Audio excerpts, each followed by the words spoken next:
Hey, so this is my final presentation video. I'm going to be discussing essay prompt 1, which is a two-part question. We're going to be talking about first kind of how electricity moves throughout our heart and how from that we actually develop force in our heart and our cardiac muscle. And then the second part, we're going to briefly be talking about ablations, cardiac ablations, kind of what the different types of cardiac ablations are, what they do, and how it could maybe stop an irregular conduction of electricity through our myocardial tissue. So to start out, we'll talk about a single cell. We'll talk about a myocardial cell. So this is one of the cells in our heart.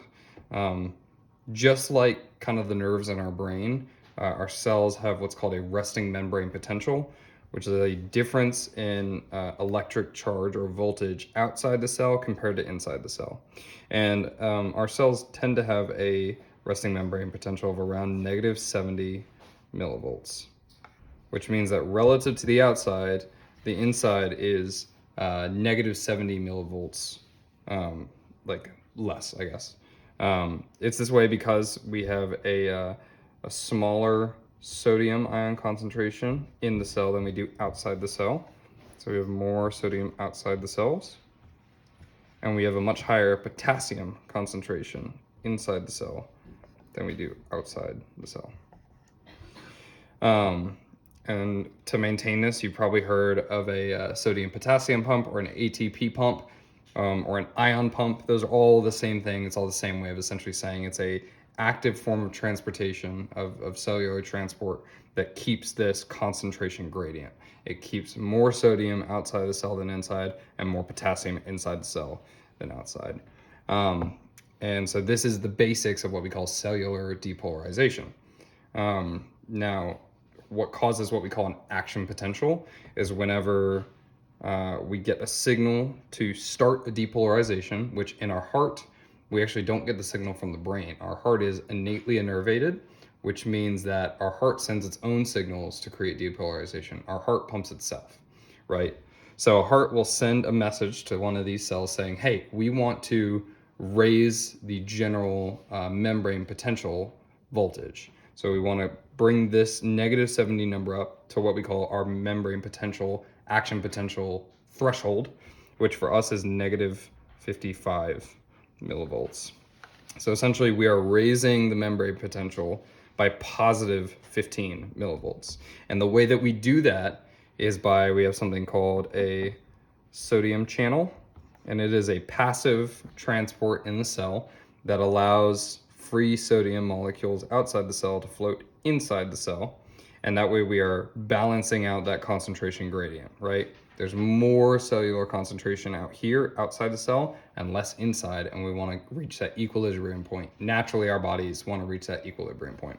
And so the sodium will flow inside the cell, and that will raise our resting membrane potential to negative 55. And we'll go ahead and draw a new diagram now of how an action potential is actually visualized on the scale of electricity and voltage. So we'll draw kind of a small graph here. This is our graph. We've got, we'll say, negative 70 as our baseline, negative 55, say 0, and then just everything else. Obviously, it's not to scale, but it's just to represent. So this is our resting membrane potential. It's where it's going to be most of the time, right? But whenever we get that kind of influx of sodium ions, we're going to shoot up to this negative 55 point. Now, it's worth mentioning that in the heart and everywhere else, but we're talking about the heart, if this doesn't reach negative 55, it's called a failed action potential or a failed depolarization attempt. And it will essentially level off and go back to that resting level until they get another message to attempt depolarization again. But if there's enough sodium influx into the cell to where we reach this negative 55 level, it shoots all the way up, right? It shoots up positive. And that is our point of action potential. This line here is our depolarization.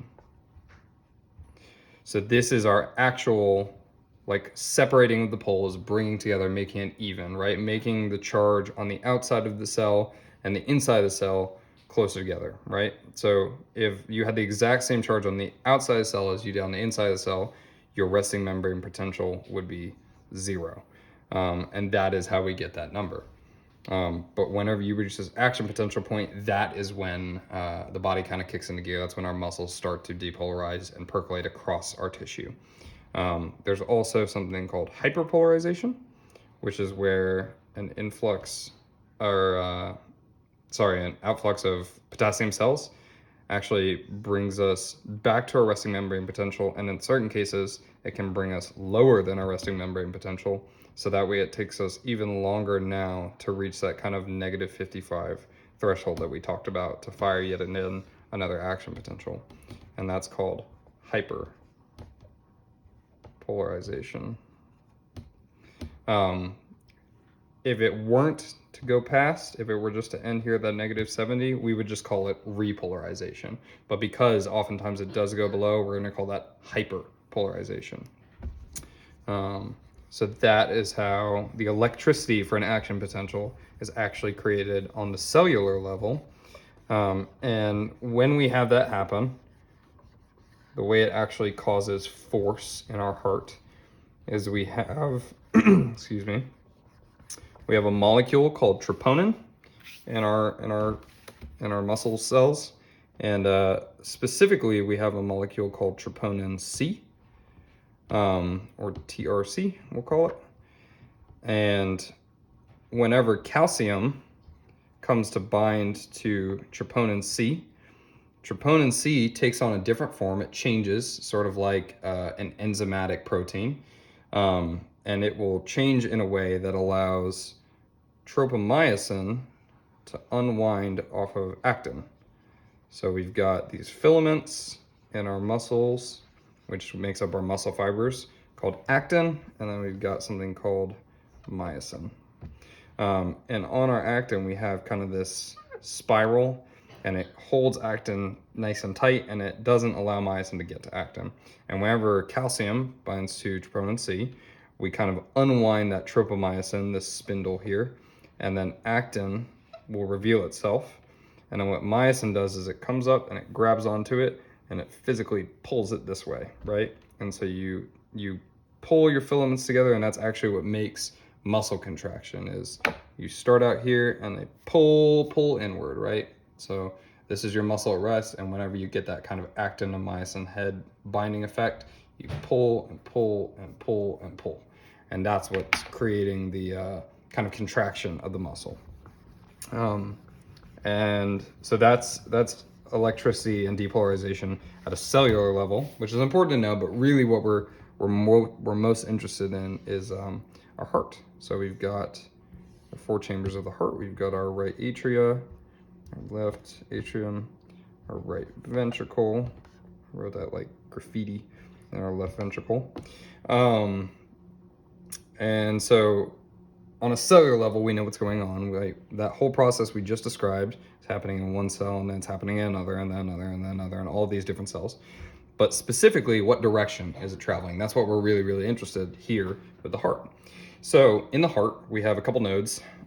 We start out with what's called our SA node, which stands for sinoatrial node.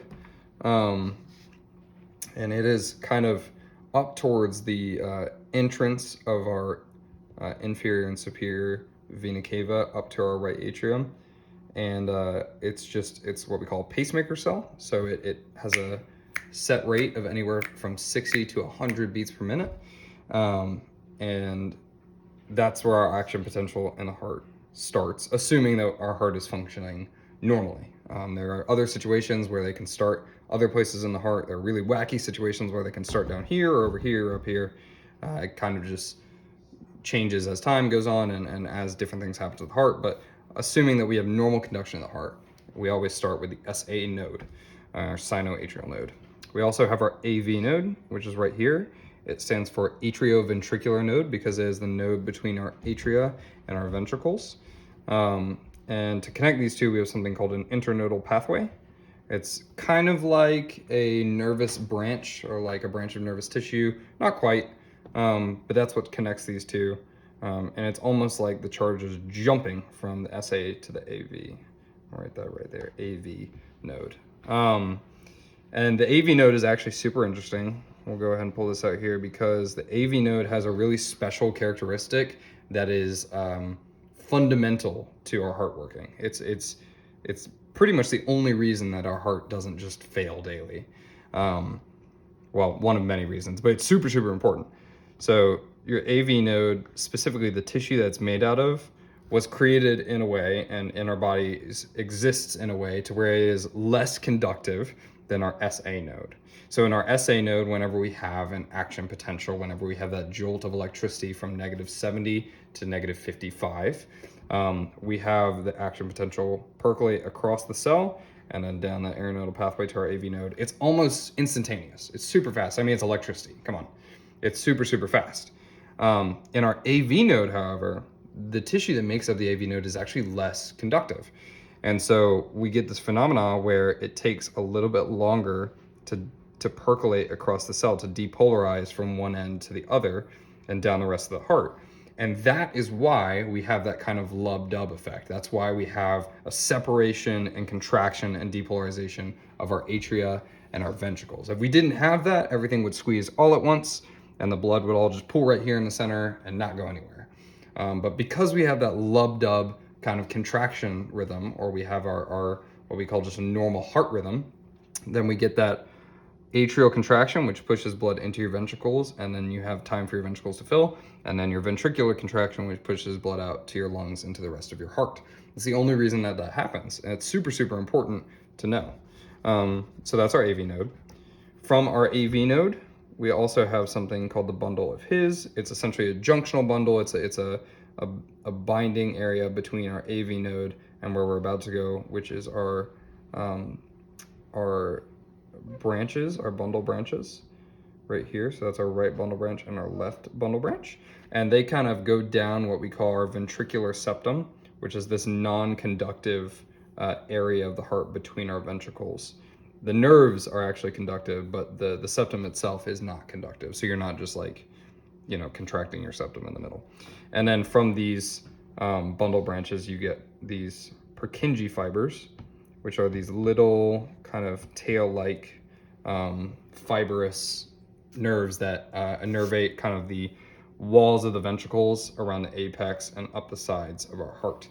And they depolarize in such a way that they go down towards the apex and then up and around. And that is why, just like how up top, when we get it going down this way, right at the bottom, we get squeezing up from the bottom up towards the top like that to push all the blood up and out. And the SA node, whenever we get that depolarization effect, the charges kind of percolate across our myocardial tissue, almost like an umbrella. Like if you were to carry an umbrella in the rain, it's almost like raindrops landing on the very tippy top of the umbrella and just rolling off of it, rolling off of the umbrella all the way down that kind of dome shape. It's the same thing. So these action potentials start here and they squeeze, squeeze, squeeze, squeeze, squeeze all the way down to the bottom, and the blood moves that way. And then from the ventricles, they squeeze, squeeze, squeeze, squeeze, squeeze all the way up to the top, out your aorta and your pulmonary arteries, out towards your lungs and out towards the rest of your body. So that is the basics of how electricity travels throughout our heart. We can also talk about an EKG, which is kind of looks like this. I'm drawing it sideways. This is what it actually looks like. And that's supposed to be much closer, but it's just for representation.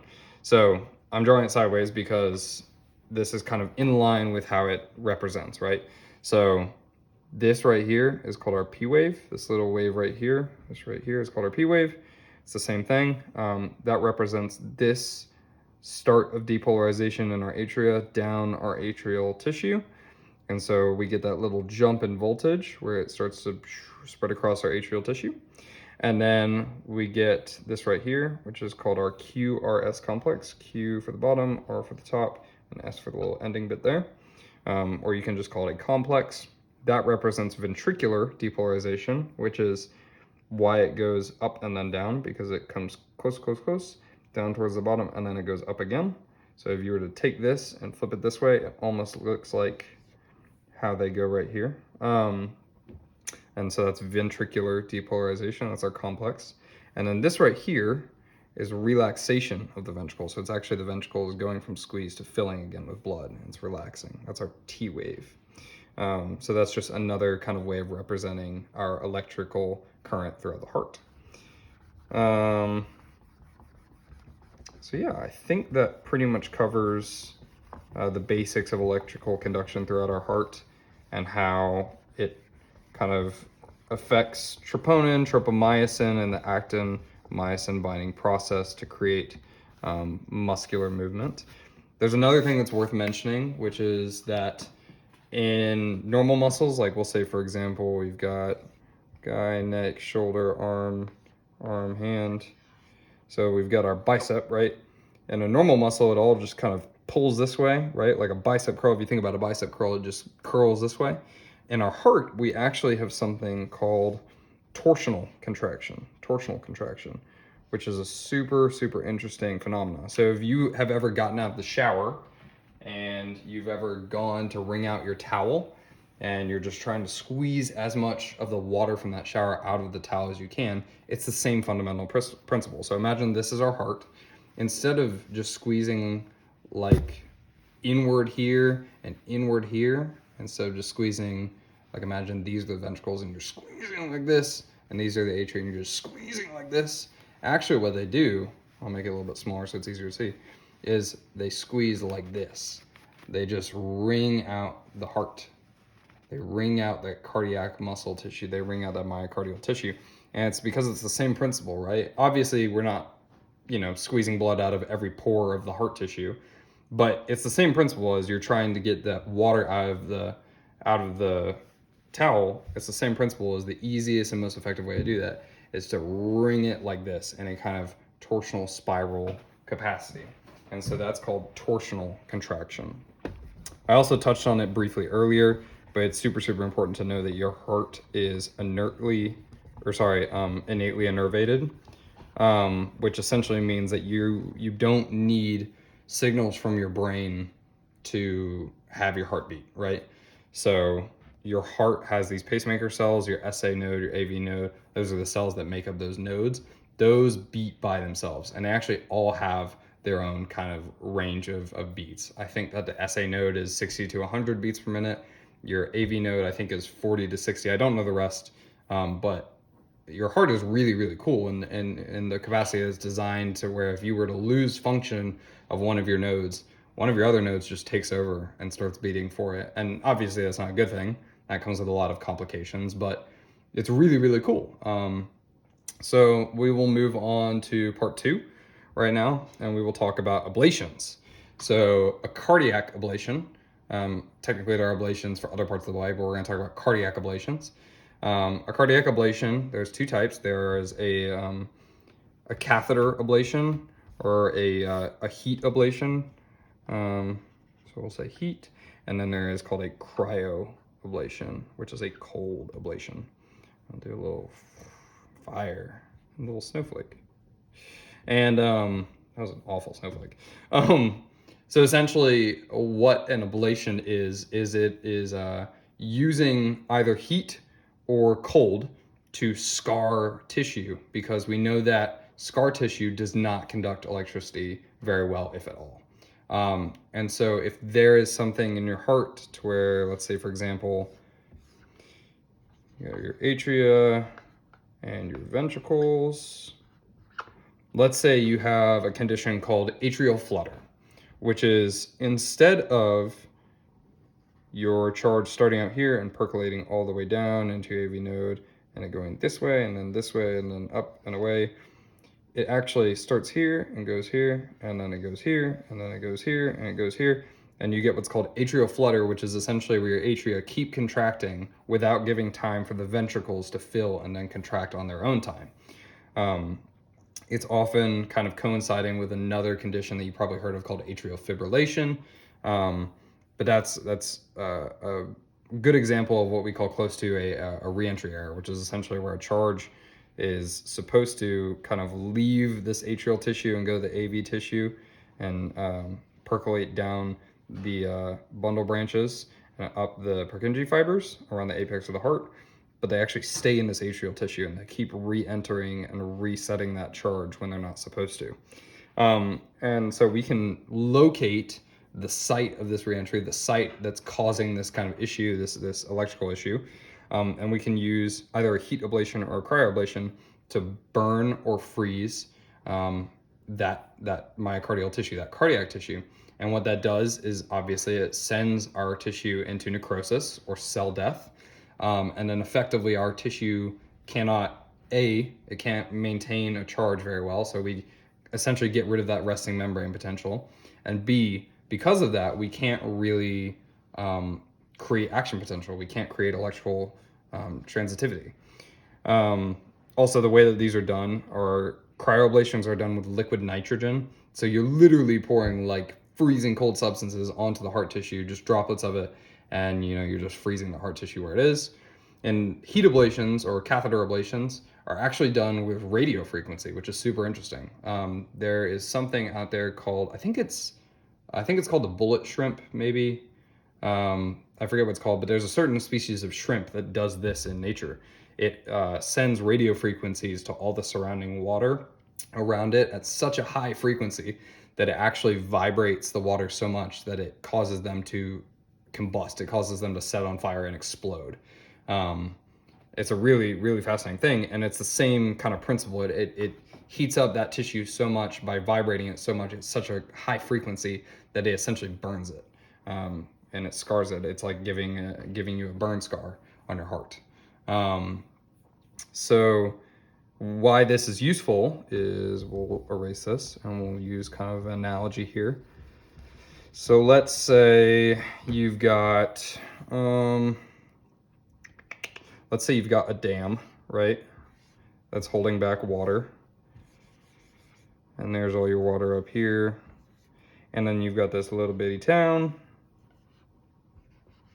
where all the happy people are living, and this dam suddenly breaks, right? Suddenly there's a break in the dam and all this water starts coming through, right? So if this was the heart and this was coming back into the atria, essentially what an ablation does is it would put a second dam up. So it would put a second wall there, so that way the water can't flow through, right? Or another way of thinking about it is if you've got a highway, right? You've got a road and all these cars are going every which way and you don't want them to go down this road anymore, you can just put up a bunch of cones, and obviously cars can't go that way anymore, so they can only go this way. It's essentially that principle. It's really that easy to think about. It's really just your electricity will flow the way it's supposed to, except sometimes when new ways are opened up, like this new road, for example, sometimes they'll flow that way because they'll travel with the easiest path, the path of least resistance, as electricity does. And by killing this, by breaking it off, by blocking it, by putting a bridge in the way, or by just destroying the road altogether, now there's a gap. Now the electricity can't flow that way. Now the cars can't go that way. The water can't flow this way. It's the same thing. And so they're going to have to go back to their old way of doing things, which in the heart is, again, that kind of SAAV, bundle branches, and Purkinje fibers. So that is an ablation. They're super, super helpful. They're super useful in electrophysiology studies and in correcting electrical issues of the heart. And yeah, I think that's it. So thank you so much for listening, and have a great day.